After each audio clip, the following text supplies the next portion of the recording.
Hey, shalom, shalom. First and foremost, I want to say call hello, Yahweh, Ba'ashem, Yahweh Shai, Ba'ashem, Rakah, Kodesh. Send dole honors to the apostles, elders, bishops of Great Millstone. Send much peace, love, salutations to Yaki. I'm out there pushing the word of Yahweh, Ba'ashem, Yahweh Shai, in sincerity and truth. This is Brother Ariella. On this one, I just want to talk about the downfall of this society. I want to talk about decadence. You know, we look around in Babylon the Great, which is America, and what you see is a society that's decaying. It's rotting from the inside out, morally. In every major institution, it's just corruption, and it's just being destroyed. And we've seen other empires fall with the same thing. You know, when you go back and you look at the Roman Empire, the Greek Empire, even, the Babylonian Empire. One of the major aspects of their downfall was this decadence. And so scriptures kind of mention this in a certain type of way. I want to talk about it. I just kind of typed into Google how decadence destroys a kingdom. And these symptoms we can see here in America, like the Apostle Gabar like to say, this place is circling the drain, CTD. And we see it, we see it, it's just all falling apart. I'm going to start out with this scripture. This is Isaiah 14:10. It says, all they shall speak and say unto thee. This is talking about the king of Babylon, right? How art thou become weak as we? How art thou become like unto us? Thy pomp is brought down to the grave, and the noise of thy vows. The worm is spread under thee, and the worms cover thee. How art thou fallen from heaven, O Lucifer, son of the morning? How art thou cut down to the ground, which this weakened the nations? See? And so everybody's going to look at this Babylon the Great and see that it's fallen, okay? And see that it's broken down, And we're seeing the evidence of this, every single day within this society. I want to read this. It says, let me see if we show more. Yeah. It says, decadence is considered a significant factor in the erosion of a kingdom's internal strength and cohesion, often paving the way for its decline and eventual collapse.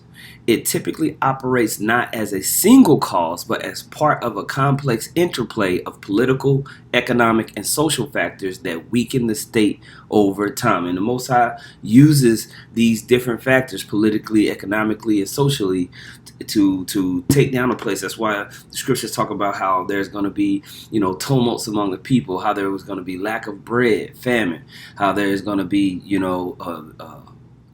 upheaval militarily. These nations are going to fight. All of these things play a factor in the downfall of a kingdom. It says mechanisms of destruction, erosion of core values. It says the discipline and shared values that enable the kingdom's rise, like civil duty, personal virtue, work ethic, are gradually replaced by self-indulgence, materialism, and pursuit of pleasure. This decline in moral character and shared purpose undermines the collective spirit necessary for national endurance.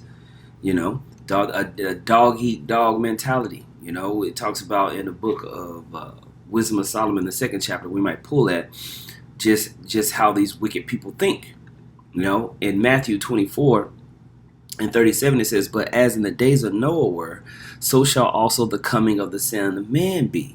For as in the days that were before the flood, they were eating and drinking, marrying and giving in marriage, until the day that Noah entered into the ark, and knew not until the flood came and took them all away, so shall the coming of the Son of Man be. And so we see that where people are just totally fixated on their personal pleasures, eating and drinking and marrying and giving unto marriage. They're not really, there's no collective attitude on how we're going to make America great again for real. How are we going to all come together and make sure that this experiment of America works. I'm going to get this in the, let's see. Let me see. Let me go here. Uh-oh. Past it. Wisdom of Solomon 2. Right. Wisdom of Solomon 2. Wicked thinking. Wicked people are wrong when they say to themselves, our life is short and full of sorrow, and when it ends, there is no escape. No one has ever been known to come back from the world of the dead. We were born by chance, and after life is over, we will be as if we have never been born at all. Our breath is no more than a puff of smoke. Our mind is nothing more than a spark thrown off by the beating of our heart. This is how wicked people think, right? So they're not worried about their actions because they don't feel like they're coming back to anything. It says, when that spark dies, our body will crumble into ashes and our breath will become part of the empty air. In time, no one will remember anything we ever did, and even our names will be forgotten. Our lives will pass away like the traces of clouds and vanish like fog in the heat of the sun. Our time on earth is like a passing shadow. There is no escape from the day of our death. It is fixed and no one can postpone it. The wicked say, come on then, let's enjoy the good things of life and live in this world the way we did when we were young and free of care. Let's drink the most expensive wines and use the finest perfumes. Let's not miss a single flower in the springtime. Before the roses wither, let's pick them and wear them in our hair. Let's all join in and leave signs everywhere of our carefree revelry. Life owes us that much. See, this is the mindset of wicked people. This is the mindset of the decadent. And this is the mindset that we see in this society. And it's a part of its downfall. Okay? So erosion of core values. Erosion of core values. Political and institutional corruption. It says, decadence often manifests as corruption with the ruling class, where leaders become more concerned with personal enrichment or power struggles than the effect governance and defense of the realm. Than the effective governance and defense of the realm. This can lead to incompetent leadership and the misallocation of resources, such as redirecting funds meant for the military to private interests. And boy, oh boy, did we not see that when Trump got in office and they had the Doge Department of Government Efficiency go in and see where all the money for the national budget was being spent, and it was completely all over the place for transformers and rainbow people and the small hats. Meanwhile, the infrastructure in and around America is trash. The roads are all jacked up. All right, transportation is a complete mess. All right. These leaders, these senators and congressmen and people in politics are constantly being caught up in scandals. They hide in the Epstein files because it's just full of we was presidents doing all types of nasty stuff. Trump apparently blowing ride, Clinton's ride, all types of wickedness is going on, man. So we see this political and institutional corruption deep here in America, man. Right? Sirach 10 says, a wise ruler will educate his people and his government will be orderly. All the officials and all the citizens will be like their ruler. An uneducated king will ruin his people, but a government will grow strong if its rulers are wise. And we don't have that here. The earth needs new management. Everything is broken in this society that's ruled by Esau. He's not a wise, educated king. It says, the Lord sees to the government of the world and brings the right person to power at the right time. The success of that person is in the Lord's hands. The Lord is a source of honor given to any official. Let's see. Don't be angry with anyone for every little thing he does wrong. Don't do anything out of injured pride. It says, arrogance and injustice are hated by both the Lord and the people. Injustice, arrogance, and wealth cause nations to fall from power, and others then rise to take their place. See? That's what we see here, man. That's why you got now all this competition going on between China and the U.S. and all the EU nations because of injustice, arrogance, and ill-gotten gain. All of this is a part of the decadent downfall of a kingdom. All right? And we see that. Proverbs 14:34 says, righteousness exalteth a nation, but sin is a reproach to any people. See? Now everybody's looking at America like it's the problem. And it's just true. It's just true. Can't get around it. All right. Let's go back to this. It says social and economic inequality. As the elite indulge in luxury and excessive consumption, the gap between the rich and the poor widens significantly. The lower classes become increasingly miserable, while the upper classes are entangled in infighting. This growing inequality creates social turbulence and internal dissent, which can erupt into civil unrest or civil war, further destabilizing the kingdom. Boom. And you can't tell me we don't see this, man. When the rate of inflation has got food prices, all the prices of all goods and services going through the roof. All right? Every day somebody, there's a group of people protesting in this society. You know? That's why the scriptures say when the righteous are in authority, the people rejoice, but when the wicked bear rule, the people mourn. And people are in constant mourning in this society because they're barely making it, barely living check to check. You know? It's a problem. And we're seeing it increasing every single day. You know? And it's only going to get worse. It's only going to get worse. It says military weakness. It says the loss of patriotic values and discipline can lead to a decline in citizen enlistment for the army. Kingdoms may become overly reliant on mercenaries or foreign troops who may turn against the empire if not paid effectively. As soon as as seen in the later Roman Empire, the military's fighting capability is compromised, making the kingdom vulnerable to external invasions. And boy, you know, they had the military parade last July, and everybody was clowning the United States military because of the lack of coordination, order. They were all over the place. They were unprepared. They was marching wrong. The cadence was off. Meanwhile, you see the military parades of China and Russia, and it's pristine. Okay, that's why the scriptures say that Esau was going to become small, right, among the nations, right?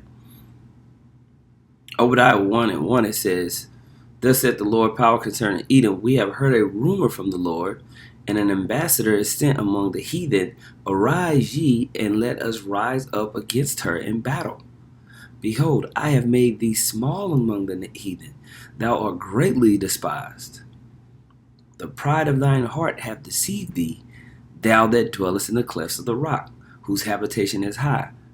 That saith in his heart, who shall bring me down to the ground? Though thou exalt thyself as the eagle, though thou set thy nest among the stars, thence will I bring thee down, saith the Lord." Right? So these nations that have made military contracts with one another and with the United States, when we read Joel the 3rd chapter, it says that the weak have become strong. Now these nations don't look at America and shrivel in fear. They're bucking up now.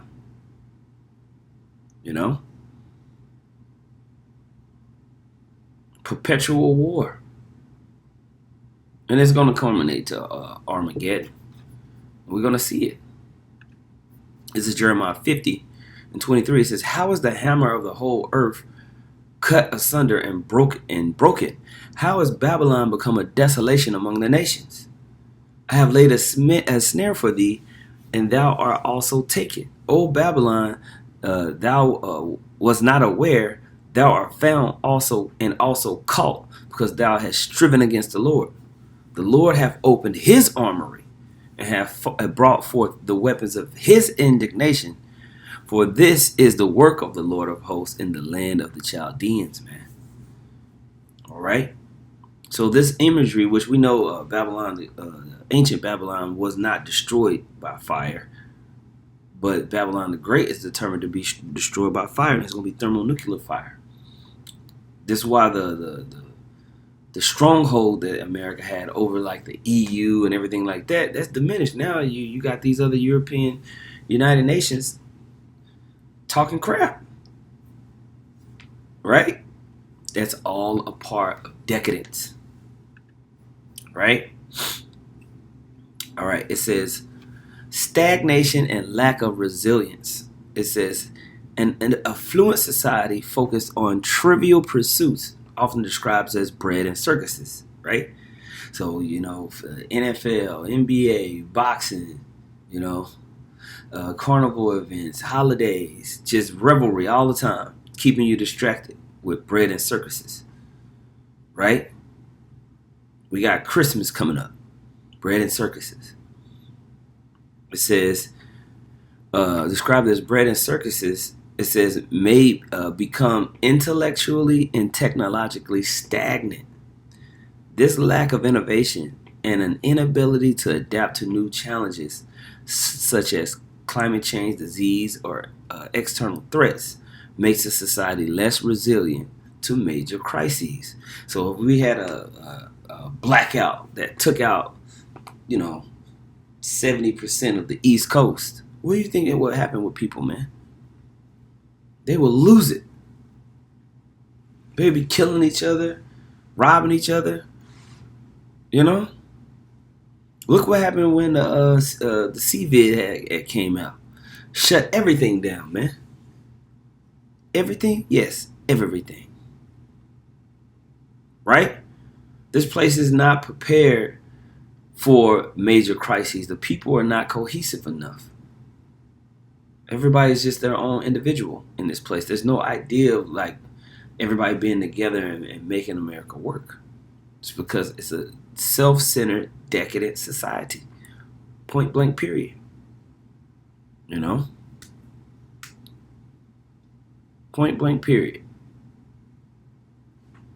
Okay? It says loss of central authority. Over time, the central government's authority can erode as power is lost to powerful generals, local strongmen, or wealthy provincial figures. This fragmentation makes unified responses to large-scale problems impossible and is often a prelude to formal collapse. Right? So you got these different NGOs that are attached to different politicians. You got companies like Palantir that can just swoop in and make their own generals a part of the military. Then you have this whole right-left paradigm that's through, like it talks about in Revelation the 13th chapter, those two little horns. This place it's all over the place. Okay? This is the book of Daniel, chapter 2. Let's see. Let's start at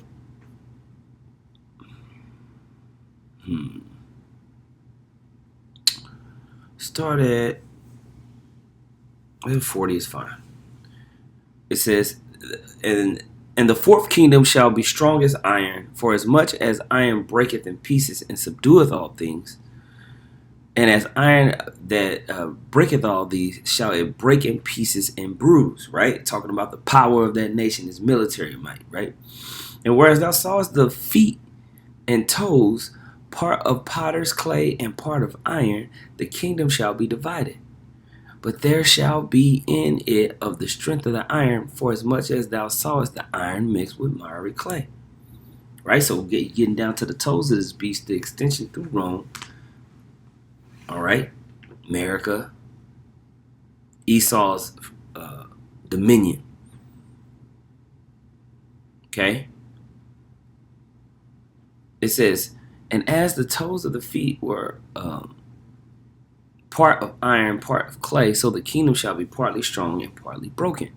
And whereas thou sawest iron mixed with miry clay, they shall not mingle themselves with the seed of men. So you're going to have this decentralized, fractured government and fractured society in general. And do we not see that in America? All right? That's a part of the decadence. It says, whereas thou sawest iron mixed with miry clay, they shall mingle themselves with the seed of men, but they shall not cleave one to another, even as iron is not mixed with miry clay. So we have all types of issues, from the mayor in New York to the mayor over in California, so even here in Texas. The people are they're going to mingle, but they're not going to cleave one to another. Everybody's got their own disenfranchised, decentralized way of thinking and wanting to do things, and it creates nothing but more and more arguments amongst the people. And we see it all the time. Okay? Let's see. Is there any more on this? It says, while historians caution against viewing decadence as the sole cause of collapse, instead seeing it as one of many contributing factors, it plays a significant role in weakening the very foundations upon which a kingdom is built. And I like the scripture says that something, a house divided against itself shall not stand, and that's why we see this place crumbling and falling. All right. Isaiah 24:10, the city of confusion is broken down. Every house is shut up that no man may come in. There is a crying for wine in the streets. All joy is darkened. The mirth of the land is gone. In the city is left desolation, and the gate is smitten with destruction. Okay? This is what we're going to see. This is what we're watching. We're literally witnessing it. Right? Revelation chapter 18. Verse 2, it says, and he cried mightily with a strong voice, saying, Babylon the great is fallen, is become the habitation of devils, and the hold of every foul spirit, and a cage of every unclean and hateful bird.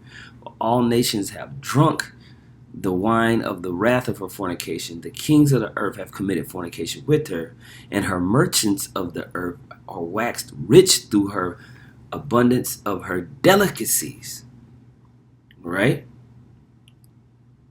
It says, I heard another voice from heaven saying, come out of her, my people, that ye be not partakers of her sins, and that ye receive not of her plagues, for her sins have reached unto heaven, and the Most High hath remembered her iniquities.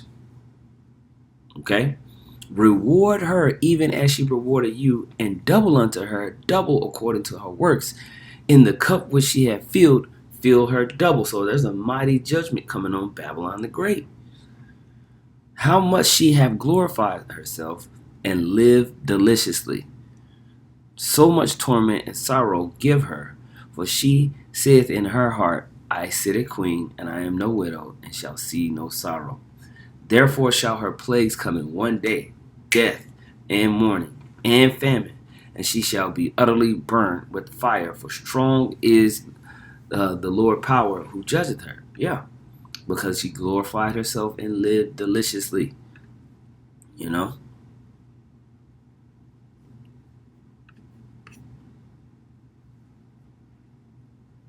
4763, straniao. That word deliciously, to be wanton, to live luxuriously. And that's what we see in this nation, man. Okay? Excessive strength, which longs to break forth over strength, luxury, eager desire. Yeah.